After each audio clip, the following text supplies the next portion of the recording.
बिटिआरनि बयबो थागिबिनिसिम आंनि खुलुमनायखौ बावहरग्रोबाय। बिटिसिनि खुंथाया राज्यपाल बा गभर्नरनि आखायाव थांनाय लगे लगे गोबां दान्थे बिदान्थे जादों, गोबां डिबेट आरो क्रिटिसिजमबो फैदों। नाथाय जों गोबांखौनो बुंनाय सिगां जों मिथिना लाग्रोनांगोन जे भारतनि संबिजितनि पेराग्राफ 16 आव मा लिरनाय दङ। पेराग्राफ 16 आव बुंदों मा? पेराग्राफ 16 नि साब पेरा 1 ए आव बुंदों गभर्नरा फ्रेश इलेक्शन खुंनो हायो। बी आव बुंदों थाखानाय सरकारखौनो एक्सटेंशन खालामनो हायो। नाथाय बै पेराग्राफ 16 खौ साब पेरा 1 नि माखासे प्रोविजनखौ एप्लाइ खालामनाय सिगां जोंनि आसाम एसेम्ब्लिनि प्रिभियास एप्रुभेल नांगोन, माने आसाम एसेम्ब्लिखौ कनसाल्ट खालामनांगोन।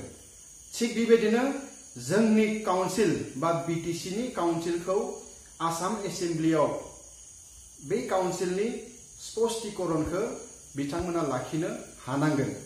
तो बे पेराग्राफ 16 आव बेबायदि प्रोविजना लिरनाय दङ। आरो जिहेतु पेराग्राफ 16 नि साब पेरा 1 आव बुंदों मा? पेराग्राफ 14 नि कमिशननि रेकमेन्डेशनावसो गभर्नर बिथाङा माखासे स्टेपखौ लानो हायो। नाथाय पेराग्राफ 16 नि साब पेरा 2 आव रोखायै स्पष्टयै लिरनाय दङ जे गभर्नरा without any previous approval of state legislature और बीटीसी काउन्सिल गभर्नरा गावनि आखायाव शासन भारखौ बा बीटीसी खुंथायखौ बिथाङा लांनो हायो।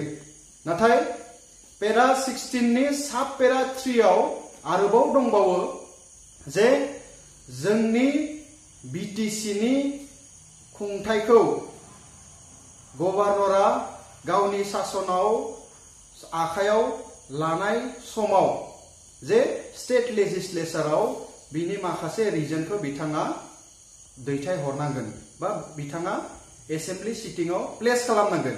आरो बै आसाम एसेम्ब्लिनि सिटिंआव जेबो डिसिजन एक्सटेंशन खालामनांगौ खालामनाङा बा गभर्नरा गावनि आखायाव पावारखौ लानांगौ ना लानाङा बे डिसिजन बिथांमोना बे एसेम्ब्लियाव लायाब्लाबो 30 डेजनि उनाव 30 दिननि उनाव बे डिसिजना इनभेलिड जालांगोन।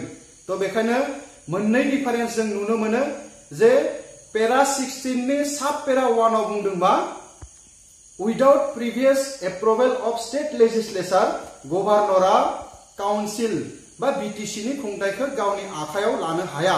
नाथाय पेराग्राफ 16 नि साब पेरा 2 आव बुंदों जे गभर्नरा गावनि डिस्क्रिशनारि पावार बा गाव हारसिङैनो पावारखौ बिथाङा लाग्रोनो हायो। बिनि साननैसो उनाव बिथाङा स्पष्टीकरण होनांगौ जायो आसाम एसेम्ब्लियाव। तो डिफारेन्सआ जों मोननै। तो बेखायनो जोङो बुंजायो जे इट्स कन्स्टिट्यूशनल, माने बेयाव कुनु बेआइनि जायाखै, असंवैधानिक जायाखै।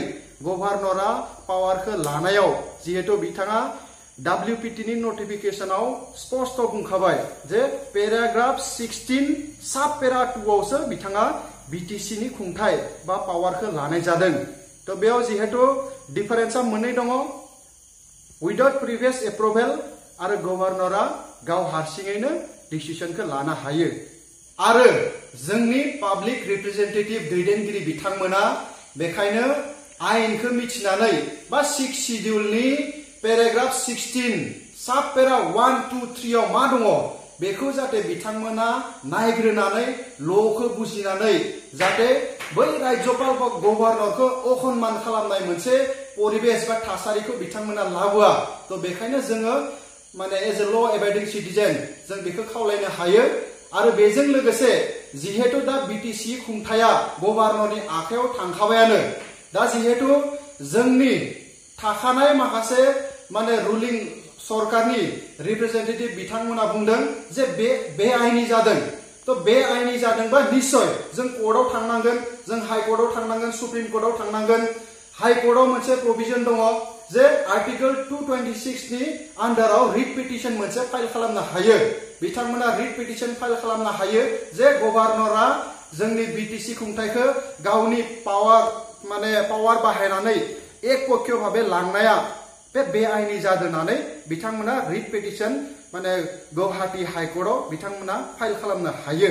तो गोबां दान्थे बिदान्थे जालायनायनि सिगां जों ल'खौथ' बुजिना लाखानांगोन आरो बिटिसि बाखि हिसाबै जोङो साफ्रोमबो बिटिसि बाखि रायजोआ जों लुबैयो जों सानो मा जे थाबैनो बे कर'ना भाइरासनि सिचुएसना नर्मेल जायोबा जाहाथे जोंनि बिसायख'थिया थाबैनो रिज्यूम जानो हायो मास मोनसे मास मोननैयावनो जोङो भटिं खालामनो हायो मायबा मोनसे गोदान सोलायनायखौ जों जाहाथे माने लाबोनो हायो बेखौसो जों रायजो राजा हिसाबै जोङो थियारि जाना दङ गोजोन्थों।